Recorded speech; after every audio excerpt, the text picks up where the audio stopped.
Halo guys, kembali lagi dalam channel Ask Me Anything YouTube channel.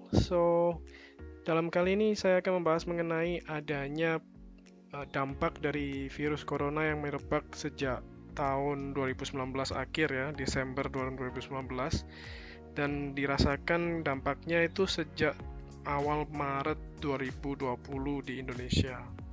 Nah, kita langsung saja bahas tentang hal ini terkait dengan dampak ekonomi. Kalau teman-teman ada yang tahu bahwa adanya pandemi ini telah membuat banyak dampak yang merebak di tengah masyarakat ya, terutama itu di bagian ekonomi. Nah, mungkin bisa dijelaskan dari hal ini bahwa sebenarnya pandemik ini merupakan suatu namanya krisis kesehatan yang berdampak ke krisis ekonomi. Nah, hal ini disebabkan oleh beberapa hal. Salah satunya itu adalah adanya stay home order. Jadi mungkin teman-teman ada yang tahu bahwa karena adanya pandemik ini, semua negara di dunia termasuk Indonesia juga berusaha untuk menekan penyebaran dari virus corona ini dengan cara melakukan PSBB ya, atau pembatasan gerak dari masyarakat, terutama di kota-kota besar dan di seluruh Indonesia sih sebenarnya sekarang ini. Atau istilah kerennya di luar negeri itu lockdown seperti itu. Nah, dari stay home order ini menyebabkan nampak adanya no demand di sini, yaitu tidak ada lagi demand yang menyebar di yang harusnya menjadi suatu uh, hal yang menggerakkan roda perekonomian di semua negara seperti itu.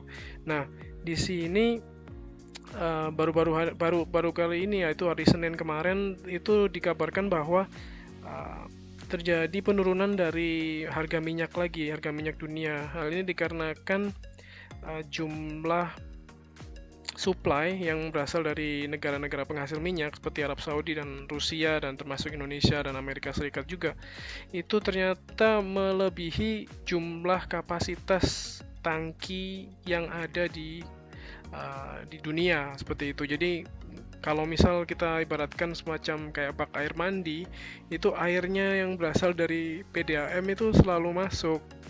Cuman kita nggak bisa nutup keran dari air itu, sehingga membuat tangki itu sudah penuh, dan banyak orang yang membeli minyak itu sudah nggak mau terima lagi.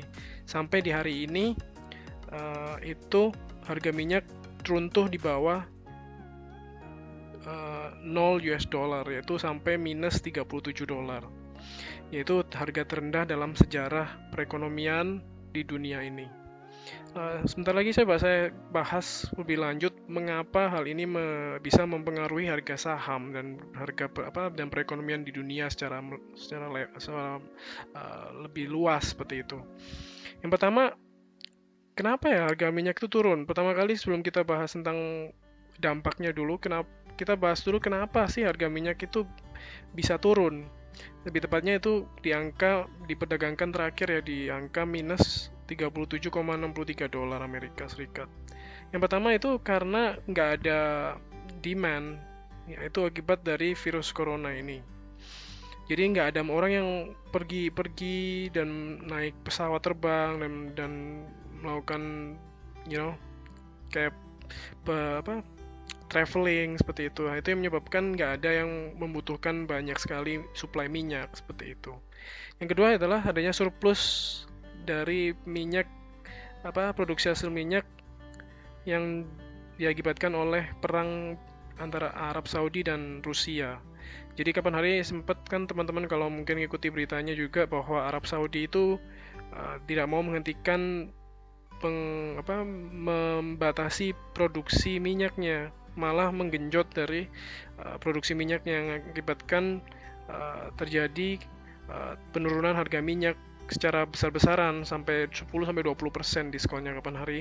Itu pada saat harga IHSG juga turun ya, terkoreksi waktu itu sampai di angka 3.900 di sekitar tanggal 20-23 Maret. Nah, Yang ketiga itu terjadi juga karena tangki penyimpanan tersebut penuh, yang saya sampaikan tadi bahwa tangki-tangki minyak yang ada di dunia itu juga terbatas ya, jadi nggak unlimited seperti itu, jadi nggak ada kayak nggak ada batasnya. Ternyata ada batasnya, dan itu sudah melebihi batas kapasitas dari jumlah penyimpanan tangki yang ada di seluruh dunia. Nah, yang keempat adalah terjadi ada suatu fakta bahwa produksi minyak itu nggak bisa sewaktu-waktu dihentikan dengan mudah. Hal ini dikarenakan kalau teman-teman tahu bahwa hasil misal kilang minyak seperti ini ya, kilang minyak seperti ini itu tidak bisa dengan mudah dihentikan, semacam kayak disumbat gitu, nggak bisa, karena karena kalau kilang itu disumbat itu mengakibatkan kilang tersebut mati, akhirnya tidak dapat digali atau dipaksa untuk produksi lagi seperti itu. Jadi ibaratkan semacam kayak lumpur lapindo ya, kalau teman-teman ada yang ingat peristiwa bencana non alam yang diakibatkan oleh perusahaan Lapindo yang berusaha untuk melakukan pengeboran di daerah Lapindo Sidoarjo ya. Nah, Tanggulangin Sidoarjo. Nah, di situ sama kasusnya. Jadi kalau sudah dilakukan pengeboran maka minyak itu akan selalu keluar sampai pada akhirnya minyak yang dihasilkan nggak ada dan akhirnya berhenti. Jadi akibatnya seperti itu, dan itu nggak bisa dilakukan dengan seketika seperti itu. Nah, lalu dampaknya apa dong dengan pasar modal? Nah, yang pasti dampak yang utama itu adalah terjadi penjualan atau besar-besaran dari investor asing ya. Jadi net sell pasar itu akan naik.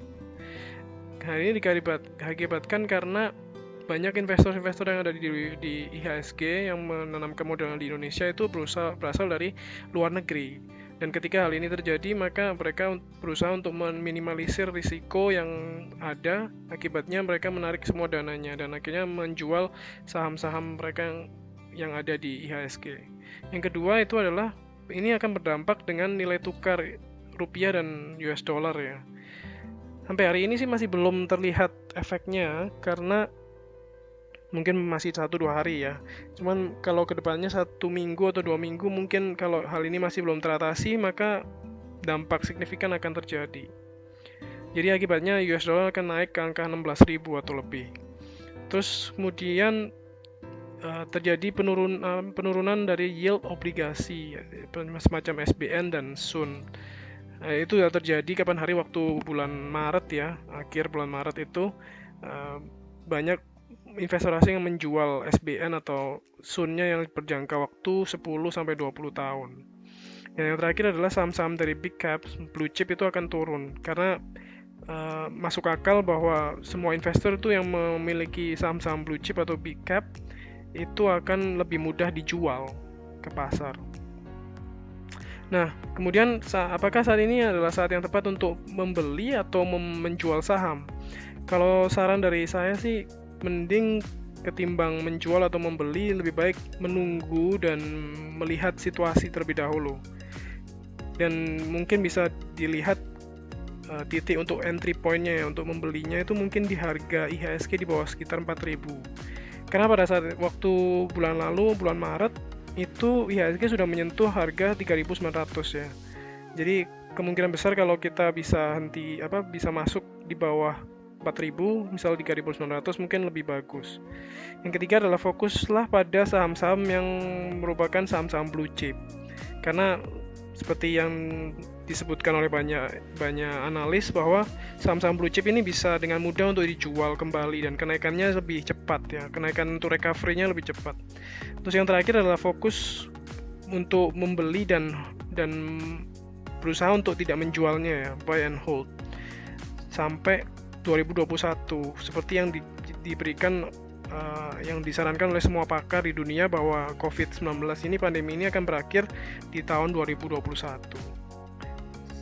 semenjak dari COVID-19 ini yang berawal di Desember 2019, jadi minimal 1 tahun lah. Nah, yang terakhir ini di sini ada semacam studi yang menunjukkan bahwa dari New York Times ya. Ini dikutip dari tanggal publishnya hari ini, itu harga minyak ini bakalan menjadi semacam momok ke depannya, bahwa harga per barelnya itu akan menurun sampai nggak ada harganya. Makanya disebutkan di sini, too much oil, how a barrel came to be worthless than nothing. Jadi ketika supply-nya tidak bisa dihentikan, yang seperti yang saya sampaikan sebelumnya, bahwa menutup suatu kilang itu nggak bisa dengan secepat kilat gitu kan, semacam membalikkan tangan, karena semacam kayak kita melihat semburan lapindo itu nggak bisa dihalau dengan mudah kan, harus bertahap seperti itu. Dan itu bisa, resikonya adalah menutup kilang minyak itu untuk lamanya seperti itu. Jadi take away dari artikel ini bahwa kalau dari New York Times sendiri menyatakan bahwa minyak ini, harga minyak yang turun ini sebenarnya nggak mempengaruhi ekonomi dari Amerika Serikat. Cuman kedepannya itu akan memiliki dampak yang signifikan agar bisa lebih untuk recover seperti itu. Jadi di sini disebutkan bahwa recent study menyatakan bahwa harga minyak dan harga saham itu menunjukkan koreksi yang tidak terlalu banyak. Mungkin karena ini masih terjadi awal ya, masih di awal. Meskipun di bawah $0 seperti itu. Ya, sementara itu dari saya. Mungkin kalau teman-teman ada yang punya komentar atau masukan, mungkin bisa komen di bawah. Nah, mungkin kalau misal ada saran untuk ide video selanjutnya, mungkin bisa juga komentar di bawah. Kalau teman-teman suka dengan video ini, mungkin bisa like, dan jangan lupa untuk subscribe untuk bisa mengetahui perkembangan dari analisa saya dan juga untuk video-video berikutnya. Terima kasih dan salam sehat selalu.